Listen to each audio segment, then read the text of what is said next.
नमस्कार।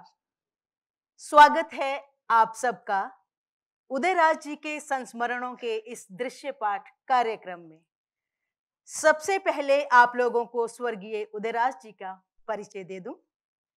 आप में से बहुतों को ये जानकारी होगी ही कि श्री उदयराज सिंह, जिन्हें लोग प्यार से शिवाजी कहा करते थे, उनका जन्म 5 नवंबर 1921 ईस्वी को सूर्यपुरा, रोहतास राजवंश में हुआ। एक राजसी परिवार में जन्मे इस बच्चे का बचपन कैसा था, आइए सुनते हैं उनकी ही लेखनी से। मेरे पिताजी स्वर्गीय राजा राधिका रमण प्रसाद सिंह जी, जब मैंने होश संभाला और जाना कि वो मेरे पिता हैं, तो पाया कि एक दोराव की स्थिति कायम है। जब दूर से देखता कि वो आ रहे हैं तो इधर उधर भाग जाता, बड़े भैया भी। और कहीं वो भूले भटके बच्चों की मंडली से गुजरने लगते तो हम लोग चुपचाप नीचे निगाह झुकाकर खड़े हो जाते, और जब तक वो आंखों से ओझल नहीं हो जाते कोई लड़का चू तक नहीं करता। हमें बंगले से बाहर जाने का कोई हुक्म नहीं था। गांव में भी मोटर या फिटन पर जाना होता, कभी पैदल जाना भी होता तो एक चपरासी या कोई मुंशी जी साथ जाते। बाहर के किसी भी लड़के या स्कूल के सहपाठी से भी मिलने की इजाजत नहीं थी। कभी कभार किसी मित्र या रिश्तेदार की चिट्ठी भी आती तो उसे पिताजी बाहर ही खोलकर पढ़ लेते।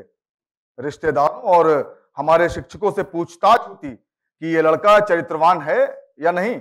जब कुछ उम्र बढ़ी तो जाना कि मेरे पिता एक लेखक भी हैं।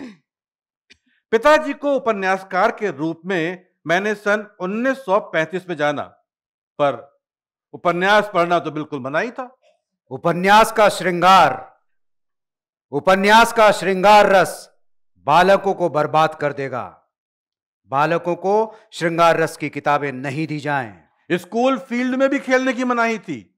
बंगले के अंदर बने टेनिस कोर्ट में शिक्षक आकर हमें टेनिस खिलाते।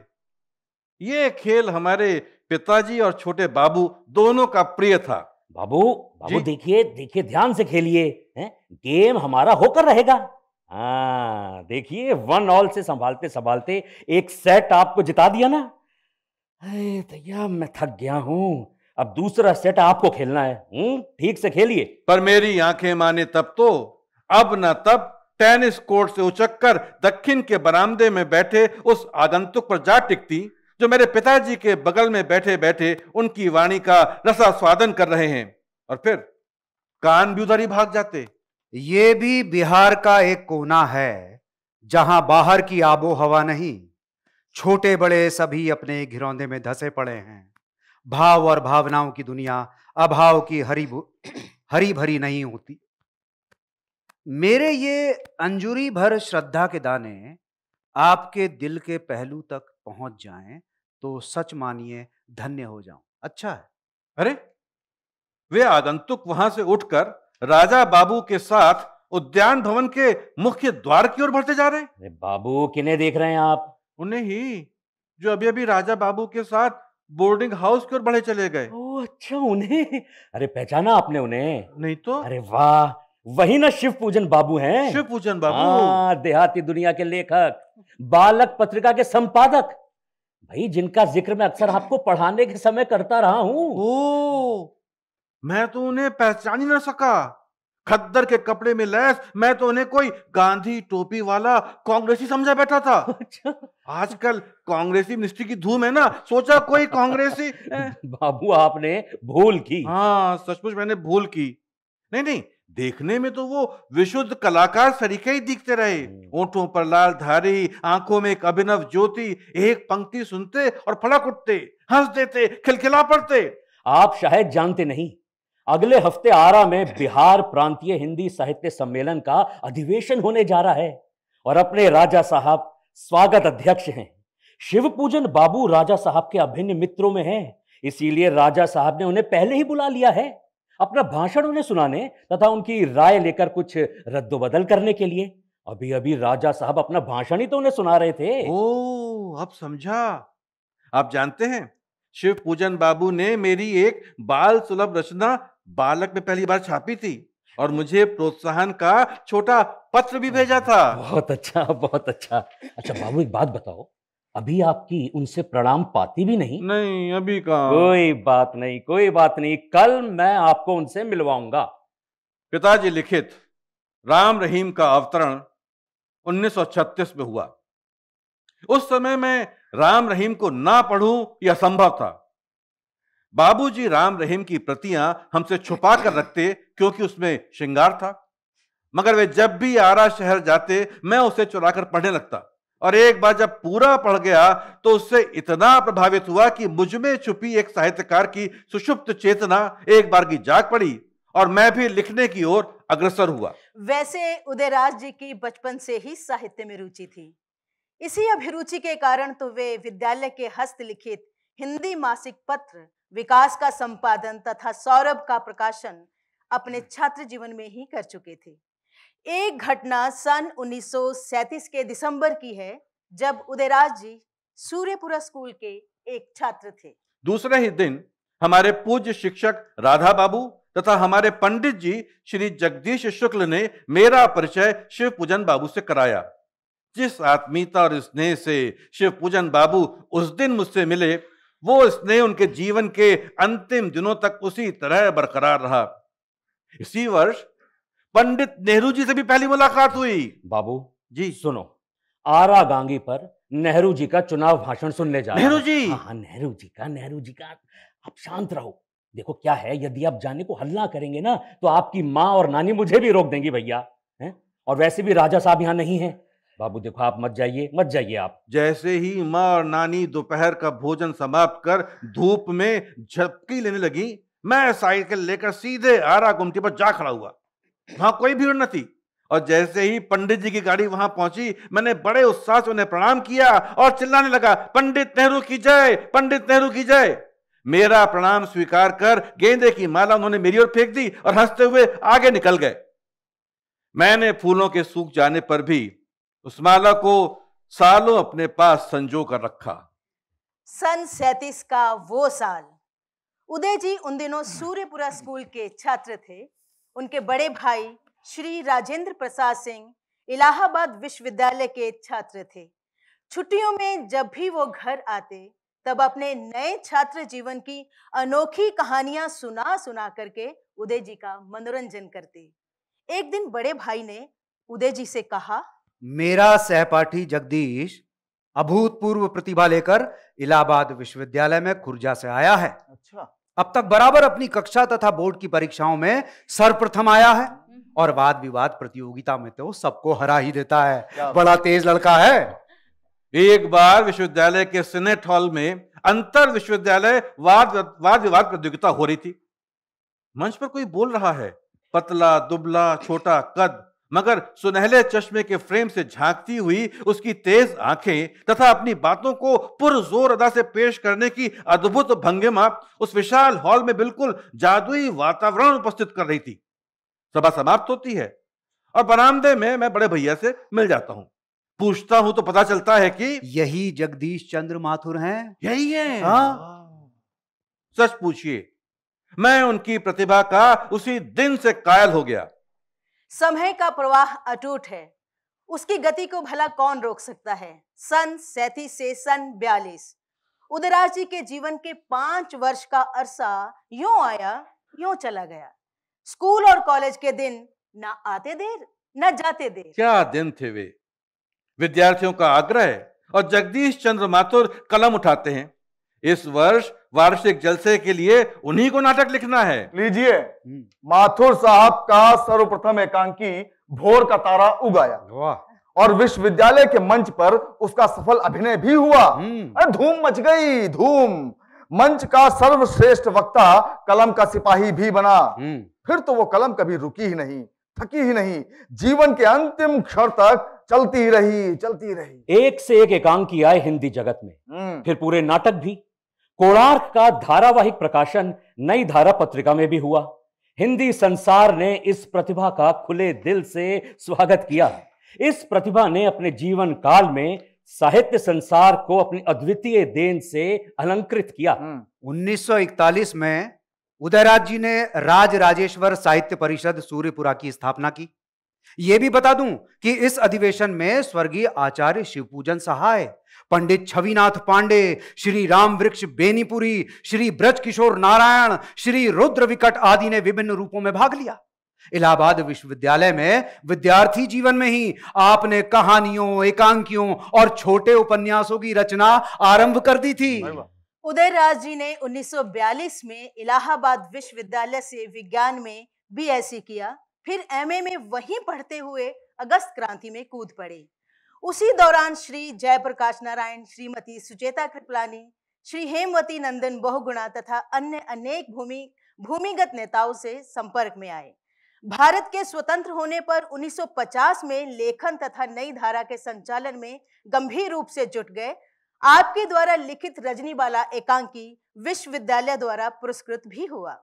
किसी के अंदर का साहित्यकार कभी मरता नहीं। प्रतिकूल परिस्थितियों में वो सोया भी रहे, मगर अनुकूल परिस्थितियों में वो जाग ही पड़ता है। और आप कलम से कितनी ही दूर भागना चाहें, वो आपको कभी भागने नहीं देगी। एक न एक दिन आपको कलम थमाकर ही दम लेगी। फिर तो उदयराज जी का प्रयाग का नया जीवन प्रारंभ होता है।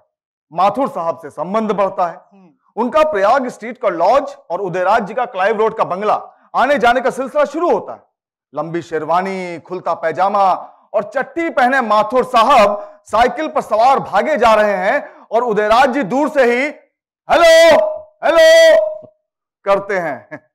माथुर जी के साथ हैं उदयराज जी के बड़े भाई साहब और उन लोगों के उन दिनों के गहरे दोस्त सुधीर घोष। माथुर साहब एमए में सर्वप्रथम आते हैं और स्वर्ण पदक भी मिलता है। क्या बात। झा साहब का भी आशीर्वाद मिलता है। जगदीश, बहुत अच्छे बेटा, बहुत अच्छे। अब आईसीएस परीक्षा की तैयारी करो। उन दिनों जर्मन युद्ध के कारण आईसीएस की परीक्षा दिल्ली में होती थी। माथुर साहब नई दिल्ली स्थित पृथ्वीराज लेन में अपने संबंधी के यहां रहकर परीक्षा की तैयारी में जुट जाते हैं। एड़ी चोटी एक कर पढ़ते हैं। उन्हीं दिनों एक दिन मेरे प्रयाग के क्लाइव रोड स्थित निवास पर माथुर साहब पहुंचते पिताजी से मिलने। जी कैसे आना हुआ? आपसे ही राय मशवरा करने के लिए। मुझसे? भला मैं? जी वो आईसीएस की परीक्षा में डॉक्टर सच्चिदानंद भी इंटरव्यू बोर्ड में बैठ रहे हैं। उनका कोई खास रुझान? मेरा एक पेपर हिंदी भी है। जी सिन्हा साहब भाषा के मामले में बोलचाल की भाषा के हिमायती हैं। अच्छा। संस्कृत निष्ठ भाषा से उन्हें खास चिढ़ है। बस इसी का ध्यान रखिएगा। वो उर्दू और भोजपुरी के भी हिमायती हैं। जी बहुत। और एक दिन प्रयाग से पटना की गाड़ी में बैठा मैं अखबार के पन्नों को उलट पलट रहा था कि देखा जगदीश चंद्र माथुर ने आईसीएस की परीक्षा में चौथा स्थान प्राप्त किया है। क्या बात। मन खुशी से नाच उठा। उनकी प्रतिभा का सही मूल्यांकन हुआ। मगर जो प्रतिभा समूल रूप से साहित्य में आ रही थी वो विभक्त होकर आई। ट्रेनिंग के बाद माथुर साहब की पहली नियुक्ति हाजीपुर में हुई, एसडीओ के रूप में। सन 1943 ईस्वी में वहीं से उनके शादी के लिए बारात इलाहाबाद गई। मैं भी वहां आमंत्रित था। अच्छा। अरे माथुर साहब को एक कलाकार पत्नी मिली। वो आजीवन उनके साहित्यिक और कलात्मक जीवन की सच्चे अर्थों में सहधर्मिणी रही। सहकर्मिणी भी। उनके रेखा चित्र नई धारा के मुख पृष्ठ पर अक्सर छपते रहे। बिल्कुल। माथुर साहब बिहार के होकर ही रहे। बिहार ही उनका कर्म क्षेत्र बना। 5वें दशक के अंत में जब तक उनकी नियुक्ति आकाशवाणी दिल्ली के महानिदेशक के रूप में नहीं हुई, वो बिहार की ही सेवा में लगे रहे। हाँ, कुछ दिनों के लिए वो उड़ीसा भी गए और शायद वहां नहीं जाते तो कोणार्क का प्रणयन कैसे होता। यही बात उदयराज जी के साथ भी घटी और विश्वविद्यालय की शिक्षा पूरी होते ही अधूरी नारी का लिखना अनायास ही प्रारंभ हो गया। जाने ये बात कैसे शिवपूजन बाबू को मालूम हो गई। एक दिन आरा में दोनों की यानी उदयराज जी की एवं शिवपूजन सहाय जी की भेंट हो गई। एक बड़ी खुशखबरी सुन रहा हूं। आप भी कुछ लिखने लगे? नहीं, यूं ही। अरे तो ऐसे ही ना मन रमेगा। मगर उसे प्रेस भेजने की हिम्मत नहीं होती। आप उसे एक बार देखकर आशीर्वाद दे देते। अवश्य अवश्य। आप जब बुलाएं मैं चला आऊंगा। अब ज्यादा बाहर निकलना नहीं होता। राजेंद्र कॉलेज की प्रोफेसरी जो लग गई है। हाँ, छुट्टियों में जब भी बुलाएं। शिव पूजन बाबू छुट्टियों में सूरपुरा आए और मेरे साथ 3 दिनों तक रहकर अधूरी नारी की सारी पांडुलिपि पढ़ गए। उनके सानिध्य के वे 3 दिन मेरे जीवन के अमिट दिन रहे। अरे शिव पूजन बाबू तुम महात्मा हवन महात्मा। हाँ। कभी कोई कामे ना लेत रहन। हम करीबी तो हाथ पकड़ लेस ना देन की जी रहुआ रही दी। अरे बड़ा ही सादा बिछावन, सादा कपड़ा, बिल्कुल सादा भोजन, कभी किसी वस्तु की फरमाइश ना करी हन। दिन भर और रात भर लालटेन की रोशनी में आंखें गड़ाकर पान खाते, पांडुलिपि संवारते चले जा रहे हैं शिव पूजन बाबू। उस कुशल कुलांगना की तरह जो घर में आई नव वधू को अपने हाथों से सजा रही हो। यदि ललाट सूना लगता तो उसमें एक हल्की सी बिंदी उगाकर माथे में गुंदी हुई चंद लटों को खींचकर इस तरह लटका देते कि सभी उसे उसके सह श्रृंगार का अंग ही मानने लगते। और यदि चेहरा सूना सूना लगता तो चिबुक पर ऐसी काली बिंदी उगा देते कि नंदों की टोली में आग लग जाती। और हाँ, इतने पर ही उन्हें संतोष नहीं होता। नख से शिख तक जहां कहीं भी कोई कमी मालूम पड़ती तो उसे वो इस तरह दूर कर देते कि उसके पति को छोड़कर कोई उसे परख भी नहीं पाता। तो उनकी आंखों में, उनकी उंगलियों में वो करिश्मा था कि कोई क्या कहे, कैसे और कितना सुनाए। सन 42 में विश्वविद्यालय की पढ़ाई समाप्त कर स्टेट के कार्यों में बुरी तरह फंस गए उदयराज जी। इसी झमेले के चलते अधूरी नारी लिखने के बाद आगे कुछ न लिख सके। सन 1946 में शिव पूजन बाबू से एक दिन अचानक मेरी भेंट हो गई। बातें होने लगी और उसी सिलसिले में वो बड़े खिन्न होकर कहने लगे, आपके पिताजी की सारी साहित्यिक निधि नष्ट हो रही है। अच्छा? श्री राज राजेश्वरी ग्रंथावली तथा राम रहीम का राज संस्करण मैंने अपनी देखरेख में लेहरिया सराय में तैयार कराया जी। फिर लक्ष्मी नारायण प्रेस बनारस तथा पूज्य प्रेमचंद जी के पुत्र श्री अमृत राय के सरस्वती प्रेस में गांधी टोपी तथा सावनी समा की सुंदर नयनाभिराम छपाई करवाई। पटने में टूटा तारा निकलवाया, मगर इन सारी पुस्तकों की प्रतियां तितर बितर हो गई। कहीं कुछ पता ना चला। जो पुस्तकों के वितरक बने वही उन्हें पचा गए। उनकी छपाई सजाई में इतने पैसे लगे मगर वे सब डूब गए। राजा साहब मुझ पर भरोसा किए किताबें छपवाते जाते हैं, मगर उनसे ना समाज का कल्याण होता है ना साहित्यकार का ही। आप किस चक्कर में पड़ गए? अंग्रेजी राज्य तो चला गया, कांग्रेसी राज्य में जमींदारी का उन्मूलन होकर रहेगा। आप अपनी जिंदगी इसमें क्यों खपा रहे हैं? राजा साहब की लेखनी इस झंझट के चलते 15 वर्षों तक नजरबंद ना रहती तो आज वो कहां पहुंचे रहते राम जाने।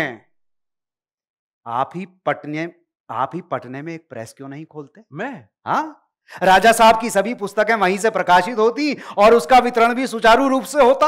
आपको भी पढ़ने लिखने का शौक है, इस दुनिया में आपका संपर्क बढ़ेगा, राजा साहब की अमूल्य निधि भी सुरक्षित रहेगी और आपको जमींदारी उन्मूलन भी पीछे नहीं खलेगा। स्टेट का भार तो बहुत लोग संभाल लेंगे, मगर इस नए स्टेट का भार सभी लोग नहीं उठा सकते। यदि आप मन मजबूत करें तो मैं राजा साहब से एक ट्रेडिल, एक फ्लैट तथा आवश्यक टाइप खरीद देने के लिए सिफारिश करूं। उदयराज जी कुछ देर चुप रहे। क्यों? क्या मेरी बात आपको जची नहीं? या मैं ये मान लूं कि मौन स्वीकृति लक्षणम? नहीं, आपकी बात मुझे खूब जची। मैं इस प्रस्ताव को सहर्ष स्वीकार करता हूं, मगर इस दुनिया का मुझे कुछ अनुभव नहीं। भला कैसे? आप बेफिक्र रहें, मैं जो हूं सब रास्ता निकल आएगा। शिव पूजन बाबू के इस आश्वासन ने उस दिन उदयराज जी के जीवन की दिशा ही बदल दी। 15 जनवरी 1947 को अशोक प्रेस का उद्घाटन हुआ और तब से लेकर अपने जीवन के अंतिम दिनों तक अशोक प्रेस से शिव पूजन बाबू का बड़ा ही घनिष्ठ संबंध रहा। उनके ऋण से ना तो अशोक प्रेस कभी ऋण हो सकता है और ना ही मैं। मासिक हिमालय पत्रिका का प्रकाशन बंद होने के बाद बिहार में एक विशुद्ध साहित्यिक पत्रिका की कमी शिव पूजन जी को बड़ी खल रही थी। हम लोगों ने सोचा क्यों ना एक पत्रिका नई धारा प्रकाशित की जाए जिसके संपादन का दायित्व शिव पूजन बाबू को सौंपा जाए। उसी समय माथुर साहब ने मुझे समझाया कि शिव पूजन बाबू बिहार राष्ट्र भाषा परिषद के संचालक के रूप में पटना आएंगे ये सरकार का दृढ़ विचार है और एक सरकारी पद को संभालते हुए उनके लिए नई धारा का संपादन करना उचित ना होगा। शिव पूजन बाबू श्री दिनकर जी, श्री बेनीपुरी जी तथा पिता श्री राजा बाबू के समक्ष ये तय हुआ कि बेनीपुरी जी अशोक प्रेस की पत्रिका का संपादन करेंगे और तब 1950 में नई धारा का प्रकाशन प्रारंभ हुआ। माथुर साहब भी शिव पूजन सहाय रामधारी सिंह दिनकर तथा राजा साहब की नई धारा के जन्मदाताओं में से एक थे। इस रिश्ते को मृत्यु पर्यंत उन्होंने निभाया भी। बिल्कुल, जब भी उनकी सेवा में पत्र भेजा जाता वो फौरन अपनी रचना बिना झिझक के नई धारा के लिए भेज देते हैं। सन 37 में जब शिव पूजन बाबू के संपादन में मेरे पितामह की श्री राज राजेश्वर ग्रंथावली का राज संस्करण प्रकाशित हुआ तो शिव पूजन बाबू के इसरार पर ही ग्राम सूर्यपुरा में दिवंगत पितामह की पुण्य स्मृति में 2 संस्थाओं की भी नींव पड़ी। एक श्री राज राजेश्वर साहित्य मंदिर प्रकाशन गृह तथा दूसरी श्री राज राजेश्वर साहित्य परिषद।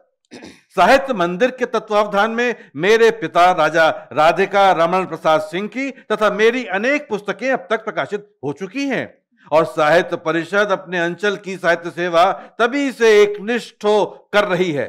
सन 42 की गर्मी का मौसम, परिषद के संयोजकों की राय हुई कि गर्मी की छुट्टी के पहले ही परिषद का वार्षिकोत्सव मना लिया जाए ताकि स्थानीय स्कूल के विद्यार्थी भी सम्मिलित हो लें। फिर एक मत से इसी निर्णय पर सभी पहुंचे कि उत्सव की अध्यक्षता इस परिषद के जन्मदाता शिव पूजन बाबू ही करें। उन्हें पत्र भेजा गया। उदयराज जी की प्रार्थना तो वो कभी ठुकराते नहीं, सो तैयार हो गए। एक विराट कवि सम्मेलन का आयोजन भी किया गया और उसी कवि सम्मेलन में मुझे पहली बार कवि अरुण को अपने निवास स्थान पर ठहराकर आदर सत्कार करने का सौभाग्य मिला। भैया शिवपूजन बाबू सूर्यपुरा के लिए नए नहीं थे, मगर जब भी वो वहां पहुंचते तो उनके दर्शनार्थ उस अंचल के लोग हजारों हजार की संख्या में जुट जाते। उस रात की छटा तो आज भी भूलती नहीं। स्थानीय स्कूल का विशाल मैदान दर्शनार्थियों से, श्रोताओं से भर गया था। वाह। और शामियाने के अंदर कितने भरे पड़े थे इसकी कौन गिनती करे। अरे देखो, इर्द गिर्द दुकानें छन गई थी क्योंकि सभी वो रात मैदान में बिताने की सोचकर घर से निकले थे। अरे उस महती सभा के अध्यक्ष पद से आचार्य जी का जो भाषण हुआ वो आज भी शोधकर्ताओं के लिए एक अमूल्य निधि है। श्री राज राजश्री परिषद ने उस भाषण को छपवाकर उसका वितरण भी किया। अध्यक्षीय भाषण के उपरांत कवि सम्मेलन की कार्रवाई शुरू हुई। कवि अरुण, कवि मधुकर तथा पंडित जगदीश शुक्ल के काव्य पाठ के पश्चात कई एक स्थानीय कवि भी मंच पर आए। एक कवि महोदय जब अपनी कविता सुनाने लगे तो शिव पूजन बाबू का ध्यान उनकी ओर विशेष रूप से आकृष्ट हुआ। अच्छा, शायद वो वीर रस की कविता सुना रहे थे और अपने भावों को मंच पर उछल उछल कर व्यक्त कर रहे थे। पहले तो आचार्य जी चुप रहे, मगर जब उन्होंने देखा कि कवि महोदय ने हास्यास्पद स्थिति उत्पन्न कर दी है तथा उनकी कविता भी मात्रा तथा छंद के दोष से भरपूर है, तो उन्होंने झट कवि महोदय को रोककर उनको तथा परिषद संयोजकों को खूब आड़े हाथ लिया था। वाह साहब, वाह वाह वाह वाह। ये रंगमंच नहीं है जो आप यूं उछल उछल कर अभिनय दिखा रहे हैं। ऐसे सार्वजनिक उत्सवों पर संयोजकों को यह ध्यान रखना चाहिए कि अशुद्ध तथा अर्थहीन कविता का पाठ ना हो। उचित होता यदि इस कविता का शुद्धिकरण पहले ही हो जाता। कवि सम्मेलनों में ऐसी कविताओं का पाठ अनुचित है। सभी चुप हो गए, हो हल्ला भी बंद हो गया। हमने अपनी गलती मान ली। आचार्य जी की कड़ी चेतावनी ने सभी को सजग कर दिया। इसी संदर्भ में एक घटना और याद आ गई। 10 साल बाद आचार्य जी फिर परिषद के वार्षिकोत्सव का सभापतित्व कर रहे थे। कवि सम्मेलन में पटने के एक प्रमुख नई कविता के कवि अपनी सुनाने लगे। 15 मिनट तक अपनी कला दिखाते रहे, मगर किसी को कुछ समझ नहीं आ रहा था। शिव पूजन बाबू ने उन्हें रोका और कहा, महोदय महोदय, आप अपनी कविता का अर्थ भी तो श्रोताओं को बताते चलिए। आप क्या सुना गए इसे कोई समझ ना पाया। क्षमा करेंगे, कवि सम्मेलनों में ऐसी कविताएं सुनाने की कृपा ना करें। आप लिखिए और आप समझिए, ऐसी कविता से जनता का क्या उपकार होगा। कवि महोदय बेतरह चकराए। वो तो अपनी सर्वश्रेष्ठ कविता सुना रहे थे, मगर अध्यक्ष की चेतावनी के खिलाफ तो वो जा नहीं सकते थे। उन्हें अपनी धारा पलटनी ही पड़ी। भाषाविद के सामने यदि कोई भाषा की टांग तोड़ी जाए तो भला उसे बर्दाश्त हो? नहीं, बिल्कुल नहीं। सूर्यपुरा में ग्राम सम्मेलन का आयोजन। संयोजकों का विचार था कि हिंदुस्तान को जो स्वराज मिला वो नई दिल्ली तथा अन्य बड़े बड़े शहरों में ही सिमट कर रह गया, गांव तक नहीं पहुंचा। इसलिए गांवों में भी कुछ ऐसा होना चाहिए ताकि हमारी आवाज कुछ दूर तक सुनाई पड़े। विचार तो बहुत अच्छा था। अधिकांश का मत था कि ऐसे मौके पर किसी नामी गिरामी मिनिस्टर को सभापति बनाया जाए। मगर अल्पमत की राय थी कि जब हमारे अपने संत साहित्यकार शिव पूजन बाबू पटना में हैं ही, तो किसी बाहरी लीडर या मिनिस्टर को क्यों बुलाया जाए? देखिए भाई, ये घर की मुर्गी दाल बराबर वाली प्रवृत्ति अच्छी नहीं है।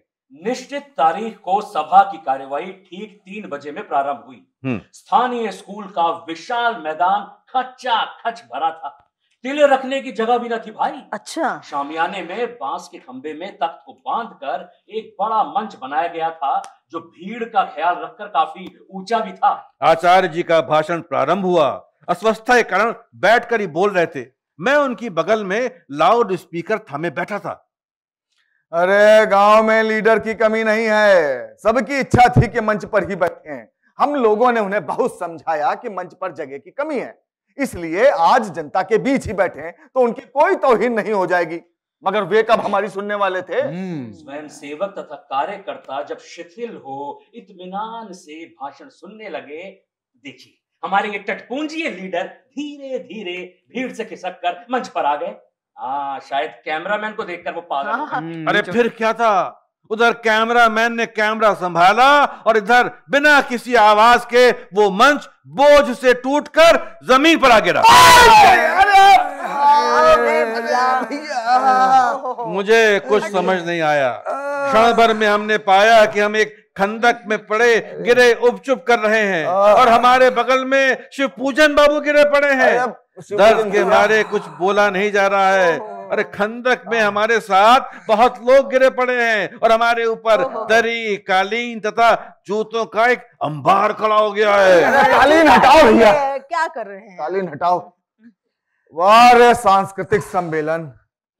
उस सभा में कोहराम मच गया था। सभी मंच की ओर जो दौड़े तो स्वयं सेवकों की परेशानी और भी बढ़ गई। मैं जब बाहर निकला तो देखता हूँ कि आचार्य जी मंच के कोने में किसी लटकते हुए तख्ते पर बैठे लाउड स्पीकर थामे बोल रहे हैं।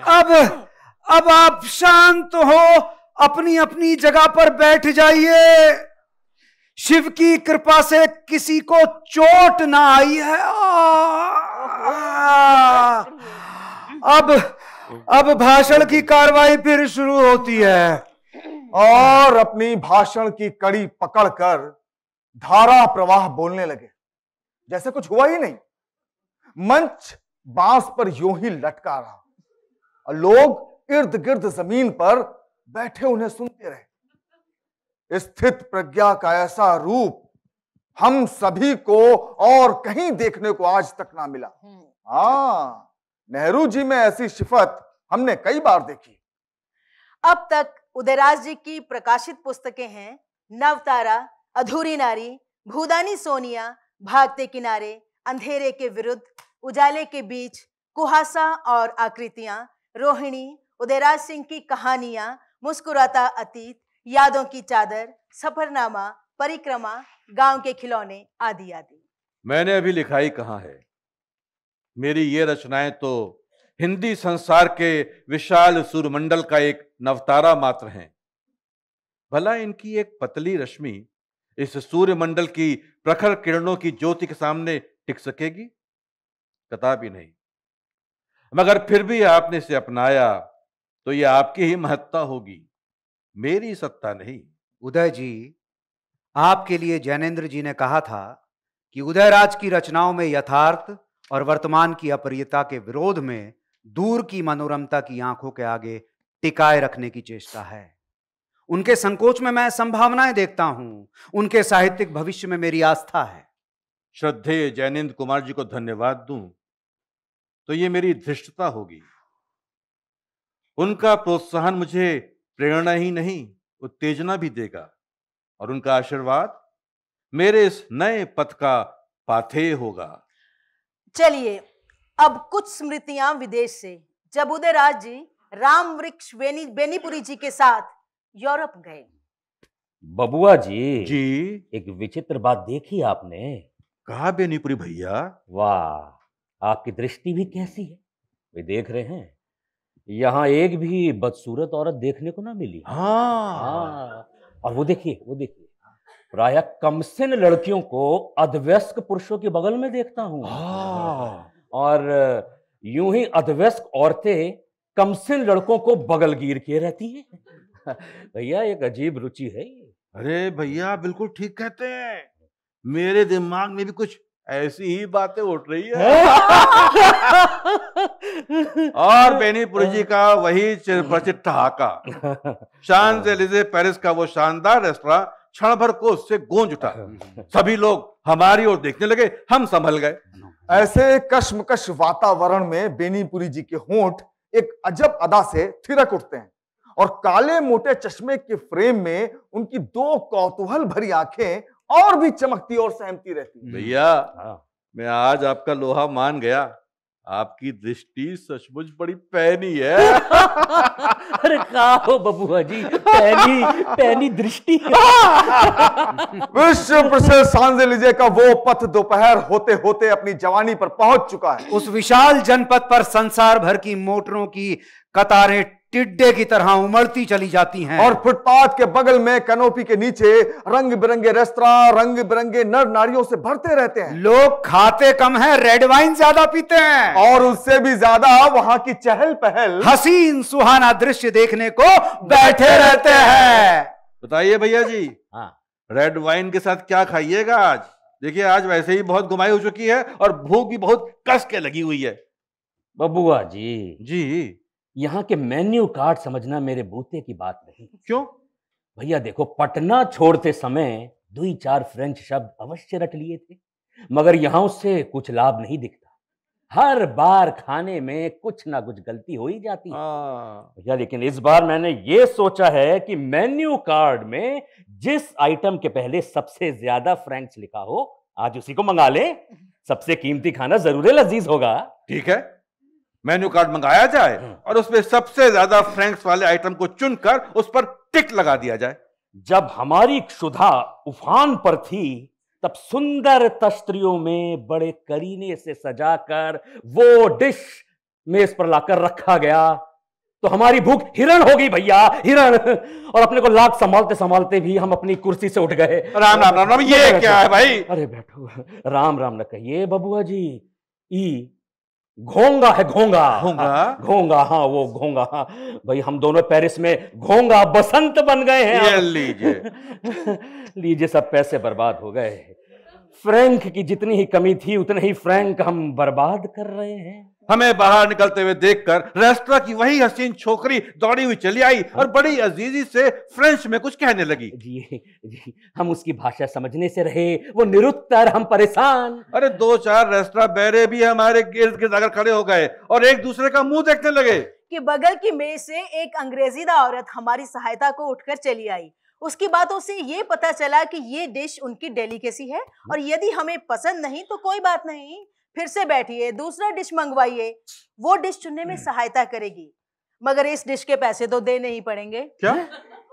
जी, वो देने पड़ेंगे भैया। परदेश का मामला ठहरा, फिर भूख भी तो दून पर थी, इसलिए झक मार कर हम वही बैठ गए। और इस बार बेनीपुरी जी की सबसे प्यारी डिश मछली मंगाई गई।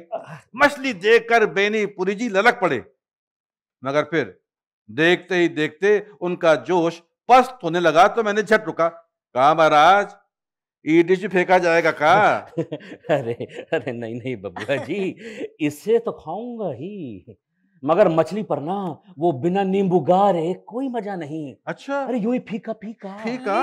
लीजिए, अब ये दूसरी आफत।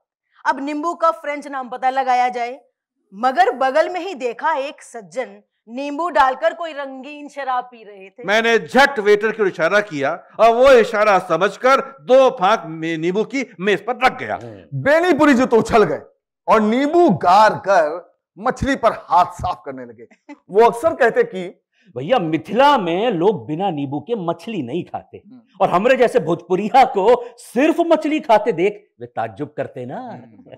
बेनीपुरी जी साथ में ना रहते तो मैं लंदन और यूरोप के प्रमुख शहरों के सांस्कृतिक केंद्रों को इतने विस्तार पूर्वक नहीं देख पाता। वहां के कला केंद्रों को देखने के लिए उनमें इतना जोश था कि उसका अंदाजा मैं कभी ना लगा सका था।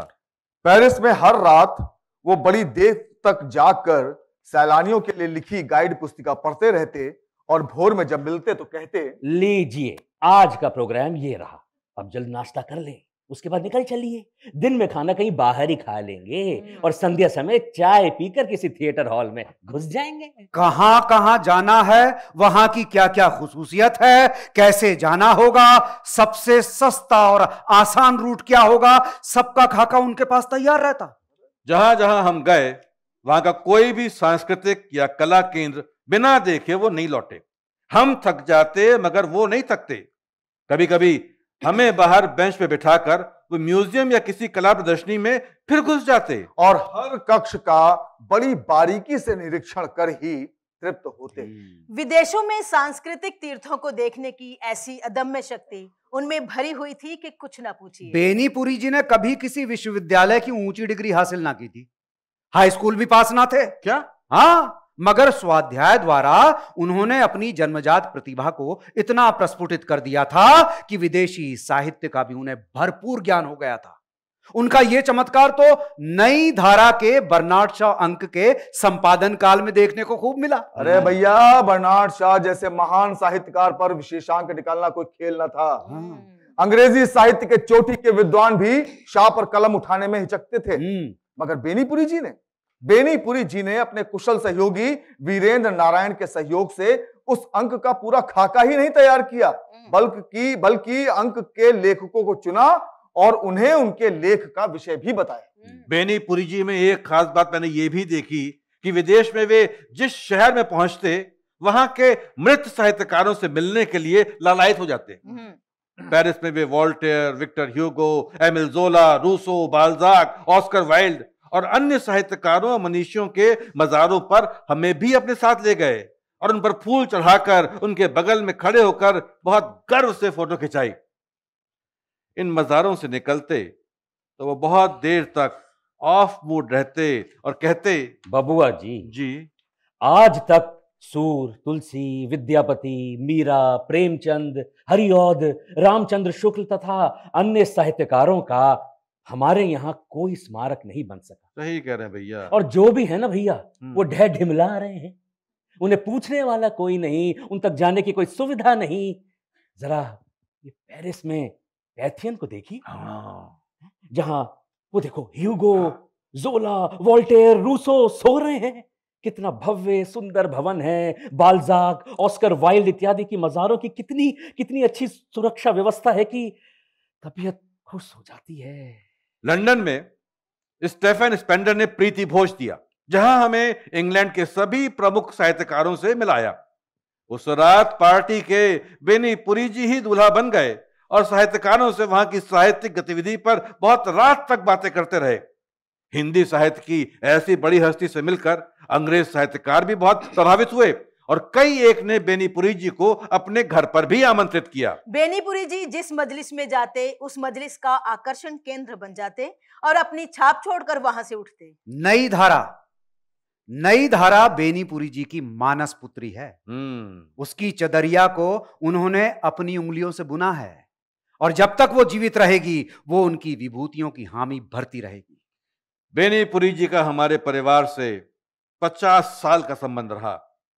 बिहार प्रादेशिक हिंदी साहित्य सम्मेलन के बेतिया अधिवेशन के सभापति जब हमारे पिता बनाए गए और सम्मेलन ने तय किया कि उनकी द्वितीय पुस्तक तरंग साहित्य सम्मेलन से प्रकाशित होगी, तो सन 1920 में बेनीपुरी जी सम्मेलन की ओर से सूर्यपुरा भेजे गए और उन्होंने वहां महीनों ठहरकर तरंग की प्रेस कॉपी तैयार की। उन दिनों के सूर्यपुरा का बेनीपुरी जी अक्सर जिक्र करते और उन मीठे दिनों से लेकर उनकी मृत्यु तक उदयराज जी के परिवार से उनका बड़ा ही घनिष्ठ संबंध रहा। उनके निधन से नई धारा परिवार में रिक्तता आ गई थी। उनकी पुण्य स्मृति को शत बार नमन। उदयराज जी बिहार राष्ट्र भाषा परिषद तथा उसकी अनेक समितियों के सदस्य रह चुके हैं। राजेंद्र साहित्य परिषद पटना के अध्यक्ष, अशोक प्रेस पटना के संचालक, नई धारा पत्रिका के प्रधान संपादक रहे हैं। अनेक समारोहों में प्रदत्त भाषण, पत्र पत्रिकाओं में प्रकाशित तथा आकाशवाणी द्वारा प्रसारित आपकी कितनी ही रचनाएं पर्याप्त प्रसिद्धि प्राप्त कर चुकी हैं। प्रयाग की वो सुखद संध्या मुझे कभी न भूलेगी, जब भाई ओंकार शरद मुझे निराला जी से मिलाने के लिए अपने साथ रिक्शे पर बिठाकर दारागंज ले चले। मिंटो रोड से दारागंज तक का फासला कई मील लंबा है और रिक्शा भी ऐसा पुराना मिल गया था कि उसकी चाल कभी तेज ही नहीं हो पाती। इस बीच शरद जी को मुझे निराला जी के विषय में ढेर सारी बातें बताने का सुअवसर मिल गया। तो बाबू शिवाजी जी, निराला जी के नए धुन से आप घबराइएगा नहीं। अच्छा, आप हिंदी में बोलते जाइएगा। निराला जी आजकल सिर्फ अंग्रेजी में बोलना पसंद करते हैं। अंग्रेजी में? हाँ, चलिए देखिए ना, वो सब बात अंग्रेजी में ही करेंगे। उनकी बातों को काटिएगा नहीं, हाँ हाँ कहते जाइएगा। साथ में पैसे रखिएगा, चलने के पहले रचना का पारिश्रमिक भेंट कर देंगे। वो कुछ मांगेंगे नहीं, मगर हमारा धर्म तो है ना, यदि मूड ठीक रहा तो झट कागज कलम बढ़ा दीजिए। आपके कहे अनुसार मैंने पॉकेट में कागज कलम रख लिया है। बहुत अच्छा, बहुत। देखो देखो, निराला जी टहल रहे हैं, कुछ गुनगुना रहे हैं। हूबहू वैसा ही पहलवानी शरीर जैसा कि शिव पूजन बाबू अक्सर कहा करते हैं। हाँ, उभरी हुई चौड़ी छाती, मांसपेशियों से सजी हुई बाजू, उन्नत ललाट, चेहरे पर बाल सुलभ भोलापन, नंग धड़ंग शरीर, सचमुच नर नाहर की उपाधि से विभूषित। सिर्फ तौलिया लपेटे टहल रहे हैं और मन किसी चिंतन में लीन है। शरद जी पहले आगे बढ़कर पैर छूते हैं और फिर मैं।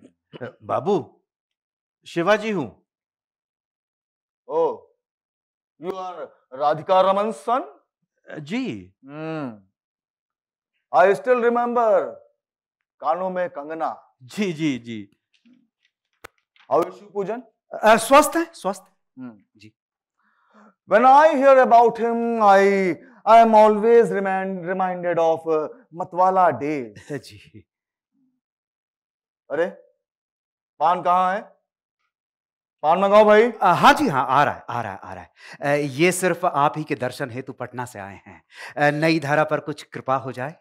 आपका प्रसाद पाकर नई धारा धन्य धन हो जाएगी और आपकी कृपा तो इस पर बराबर रही है। निराला जी चुप।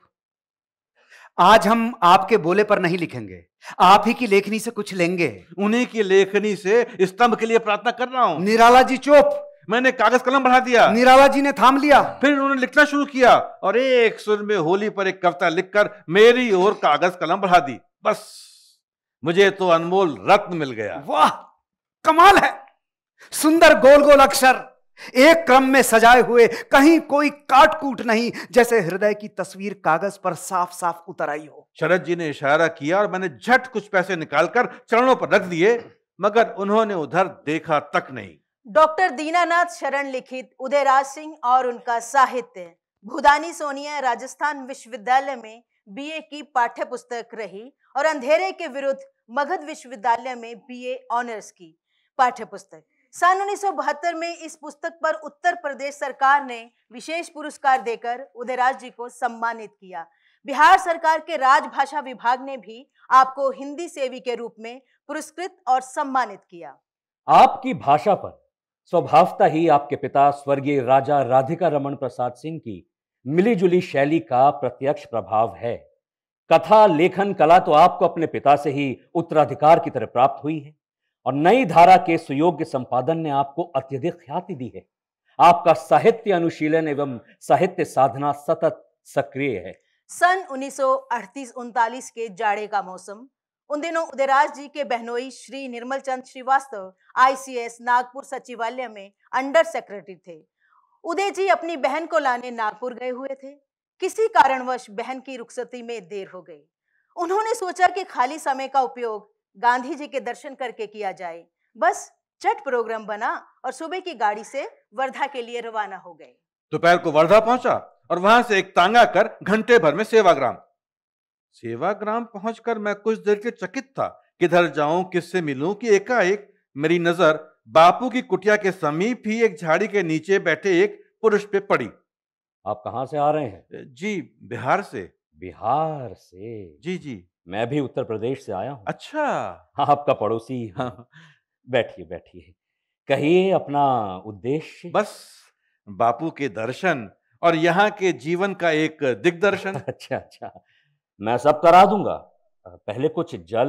नहीं नहीं नहीं नहीं नहीं, वर्धा में ही भरपेट जलपान कर चुका हूँ। पेट तो भरा है, परंतु हृदय की भूख तो बापू के दर्शन के बाद ही मिटेगी। तो अभी कुछ देर क्षुधा को और जीवित रखिए। अभी बापू सामने ही सूर्य स्नान कर रहे हैं, वहां कोई जा नहीं सकता। मैं उनका प्रहरी हूं, अभी किसी को उधर जाने नहीं दूंगा। हाँ, आप इतनी दूर कैसे? हाँ भैया, बड़ी लंबी कहानी है। क्या मैं भी उस कहानी का कुछ अंश सुन सकता हूँ? मैं खुफिया पुलिस था। खुफिया पुलिस? सीआईडी। बाबूजी, सीआईडी था, आज हूं नहीं। तो फिर? ब्रिटिश सरकार का मैं खुफिया पुलिस था और मेरी तैनाती सेवाग्राम में हुई। मुझे ऑर्डर मिला था कि मैं एक आश्रमवासी के रूप में यहां रहूं और भारत के इस स्नायु केंद्र की खबर प्रतिदिन अंग्रेजी सरकार को देता रहूं। मैं बड़े जोश खरोश से यहां आया, मगर गांधी जी के सानिध्य में आते ही मैं ब्रिटिश सरकार का नौकर न रहकर गांधी जी का शिष्य बन गया। बस यही समझिए कितना चुंबक है गांधी जी के प्रखर व्यक्तित्व में। भला मैं महात्मा जी के खिलाफ सरकार को रिपोर्ट दूं, मेरे जैसे कुशल सीआईडी को ये एक दिन भी गवारा ना हुआ और यहां आते ही मैं अपनी सरकारी नौकरी से इस्तीफा देकर गांधी जी का प्रिय पात्र बन गया हूं। भैया, मैंने दिल खोलकर सारी बातें गांधी जी को बता दी और उन्होंने मुझे मुझे अपनी छाती से लगा लिया। वाह। और मैं उन्हीं का शिष्य बनकर यहीं उनकी कुटिया के बाहर दिन रात प्रहरी के रूप में यह चरखा लिए पड़ा रहता हूं और किसी बाहरी आदमी को बिना उनकी आज्ञा के उधर जाने नहीं देता। उनकी ये कहानी सुनकर मैं अवाक रह गया और कुछ देर तक आंखें फाड़ फाड़ कर उन्हें देखता रहा। भैया, आप इतना अचंभित क्यों हैं? मैं ही नहीं हूं, गांधी जी के सानिध्य में जाते ही जाने कितने लोहा सोना हो गए। अच्छा चलिए आइए, पहले आपको बा से मिला दूं। माता कस्तूरबा गांधी जी की कुटिया सामने ही थी। बा को देखते ही मैंने उनके चरण छुए और उन्होंने पास में बिठाकर पूछा, कहो, कहां से आए हो? जी, बिहार से। प्रभावती का बिहार? कुछ दिनों यहां रहकर प्रभावती अभी तो पटना गई है। जी। मैं उन्हें एकटक देख रहा था, एक सौम्य मूर्ति, श्रद्धा और प्रेम की जीवंत मूर्ति। शरीर पर बुढ़ापे की अनगिनत झुर्रियां और चेहरे पर एक बालक जैसे निश्चल भाव। भैया, हाँ आओ, अब हाँ। आपको बापू की कुटिया दिखा दूं। हाँ। जब बापू अंदर चले जाएंगे तो आप कुछ भी ना देख सकेंगे। तो बस हम कुटिया के अंदर घुसे और देखा, जमीन से कुछ ऊंचा बापू के लिए एक कोने में एक तख्त रखा था, सामने चटाई बिछी जिस पर बैठकर नेतागण बापू से परामर्श लेते हैं और भारत के भाग्य का निपटारा होता है। उनके तख्ते के बगल में लिखने पढ़ने के सामान एक करीने से रखे हैं और बापू के तख्ते के ठीक सामने वाली दीवार पर राम नाम लिखा है। बगल में स्नानागार है, टब वगैरह रखे हैं। भाई जी, अब बापू के दर्शन कराइए तो मेरी यात्रा पूर्ण हो। घबराइए नहीं, थोड़ी देर ठहरिए। क्या है ना कि बापू किसी विदेशी पत्रकार से मिल रहे हैं। अच्छा। फिर उन्हीं के साथ बेर डूबते डूबते वो खाना खाने सामने भोजनालय में इसी राह होकर जाएंगे। ऐसा है, मैं आपको यहीं मिला दूंगा।